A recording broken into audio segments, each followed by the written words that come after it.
Akhirnya Jokowi murka selalu dipojokkan oleh PDIP, bahkan dia tantang balik PDIP untuk buktikan semua tuduhannya itu. Akankah PDIP membuka rahasia di Rusia? Ini ada sesuatu yang aneh nih, kenapa kok mantan KPK ngumpulkan mantan dua pegawai? Katanya mau gelar perkara. Lu percaya nggak perlu hukumnya banyak? Ya, gimana bang? dia takut gak ada seniornya, dia takut.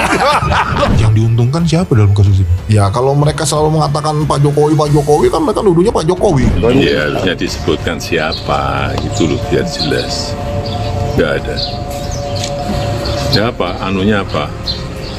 Saya mungkin tahu kepentingannya apa, saya memutus untuk itu, kepentingannya apa, coba logikanya.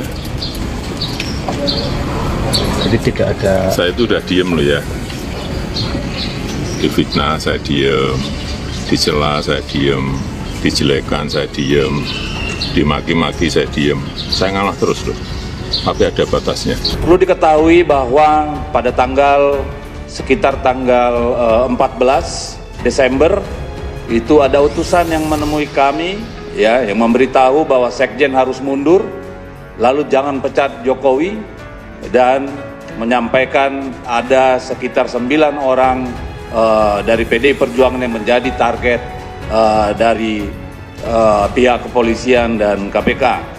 Sepengetahuan saya, tidak ada yang namanya presiden ini diuak-uak ya, dicaci maki lah, dihina dan sebagainya, itu seperti mantan Presiden Jokowi ini gitu loh. Dan ini sampai sekarang pun masih seperti itu ya. Ya kalau kita lihat pernyataan-pernyataan yang dilontarkan oleh saudara Deddy Sitorus itu, tanggal 14 Desember ada yang datang utusan khusus dan kemudian sudah dijawab oleh Pak Jokowi, siapa itu? Tolong dibuka gitu. Ini selalu membuat suatu kegaduhan di negeri ini. Apakah ini mau pengalian isu dari sekjen beliau yang sekarang menjadi menghadapi pengadilan? Menjelang hari H keputusan partai yang memutuskan melakukan sanksi pemecatan kepada 27 kader partai, itu beberapa hari sebelumnya Pak Deddy Sitorus didatangi oleh seorang utusan dari siapa tidak disampaikan. Lalu di situ disampaikan bahwa orang itu mengatakan bahwa mengingatkan agar tidak melakukan beberapa hal-hal tertentu yang berkaitan dengan sepenuhnya kedaulatan partai. Soal sanksi, soal pemecatan, soal teguran atau apapun itu kan urusannya dengan organisasi internal PDI Perjuangan. Tetapi orang ini itu kemudian mengingatkan Pak Deddy Sitorus untuk tidak melakukan langkah-langkah tersebut. Sehingga dalam konteks ini, hal ini tentu saja menjadi suatu perhatian. Karena kenapa? Pertama, jangan pecat, kalau katanya Bang Deddy ya, jangan pecat Pak Jokowi. Lalu kemudian misalnya ada lagi Pak Sekjen Hasto Kristianto harus mundur. Itu kan pesan-pesannya seperti itu yang disampaikan oleh orang ini. Yang sampai sekarang juga belum tahu betul orang ini siapa, lalu utusannya ini yang mengutus siapa.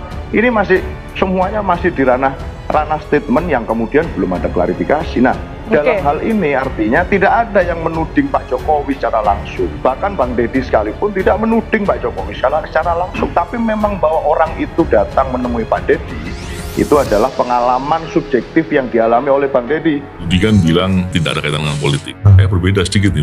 Jangan-jangan bener ada. Tapi yang mana dulu dan kapan? Saya khawatir jangan-jangan ada kaitan dengan politik yang membuat 2020 nggak naik penyidikan. Aduh, ini jurang bang, jurang. Kan kemarin beliau masih presiden gitu loh. Dia kan masih melihat menjagalah itunya. Sekarang kan dia bukan presiden lagi, rakyat biasa gitu. Kita kalau sudah rakyat biasa nih, oke lah kalau diri kita nggak apa-apa. Kalau terus keluarga kita diuak-uak gitu, difitnah seperti itu, pasti akan timbul lah sebagai kepala keluarga itu merasa kita ini, wah ini kenapa seperti ini? Saya kan sudah tidak lagi sebagai presiden kok masih seperti gini gitu. Dan secara politik itu buat Bang Deddy mengganggu. Bagi kedaulatan partai, bagi kedaulatan politik partai, bagi Bang Deddy sendiri. Dan setelah kita cross-check, ternyata Bang Deddy sudah menyampaikan secara tertulis apa yang menjadi hasil pertemuan itu kepada partai, dan rasa-rasanya nanti di waktu yang tepat juga pasti akan beliau sampaikan kok ini orangnya siapa. Itu Mbak Tiara. Hukum yang mengikuti selera politik. Kalau hukum mengikuti selera politik, akibatnya aparat hukumnya berpolitik. Kenapa takut diapain kan? Kalau nggak mau ngikutin selera politik, bisa nggak naik jabatan, bisa dimutasi, bisa dikirim ke daerah-daerah yang dia nggak inginkan gitu. Nah itu kan yang terjadi dari satu kasus ini. Nah, adalah apa yang dikatakan Mas Eno, ya saya setuju ya, kita cooling down lah, kita bulan puasa ini kita ayo sama-sama kita perkuat silaturahmi gitu kan ya. Ya kita fokus sama ibadah gitu. Ya udahlah, jangan ada fitnah-fitnah lagi kayak gitu loh. lagi. Ya kan? Ya kita fokus gitu loh. Ya Pak Jokowi juga nggak kemana-mana, kok sudah mengatakan siapa sih itu orangnya gitu loh. Saya juga. jadi kalau dia sudah selesai, maka selesai aja. Kalau memang ada yang belum selesai kan harusnya diselesaikan pada saat aparat hukum, pada saat dia menjabat, kemudian aparat hukum bekerja. Kalau memang sudah selesai, selesai aja. Toh Pak SBY juga nggak pernah ngungkit-ngungkit Ibu Mega kan, gitu. Ya Pak Jokowi aja waktu itu sempet lah adu simbol dengan Pak SBY dengan Hambalang dan lain-lain. Tapi setelah itu apakah ada kasus-kasus yang kemudian dikejar? Kan enggak. Makanya memang wajar kalau publik tuh merasa bahwa seperti ada perjanjian nih antar presiden untuk tidak saling mengganggu satu sama lain. Dan buat kami itulah yang menjadi suatu ilustrasi bahwa kasus ini bukan hanya murni kasus hukum, tetapi adalah kasus yang sangat kental dengan politisasi hukum. Itu yang menjadi konteks dari kenapa statement itu disampaikan. Nah, atas siapa kemudian yang menyampaikan utusan itu, siapa yang melakukan, nah itu kan tidak disampaikan secara langsung oleh Pak Deddy Sitorus, dan memang bisa jadi betul sesuai yang hari ini kemudian Pak Jokowi merasa dirinya tertuduh, bisa juga orang lain gitu kan kita juga ingin menjaga juga jangan sampai GR gitu. Jokowi tantang PDIP ungkap putusan yang meminta dirinya tidak dipecat. Presiden Joko Widodo merespon pertanyaan PDIP Perjuangan yang menyebut ada utusan yang datang dan meminta agar dirinya tidak dipecat. Jokowi menepis dirinya mengirim utusan dan meminta PDIP menyebut nama agar dituding itu jelas arahnya. Jokowi mengaku tidak memiliki kepentingan menyuruh utusan untuk datang ke PDIP dan meminta agar dirinya tidak dipecat.